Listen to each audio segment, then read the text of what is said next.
Hi guys, good evening. So tonight I'm cooking taco. This is my soft taco guys. My ground beef with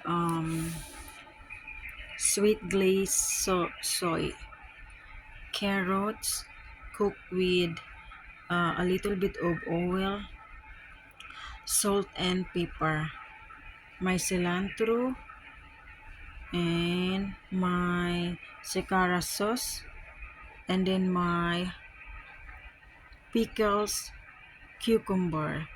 So I put some salt, vinegar, a little bit of salt, and a little bit of lemon juice. So that's my recipe for tonight, guys. So that's it, guys, and thank you for watching.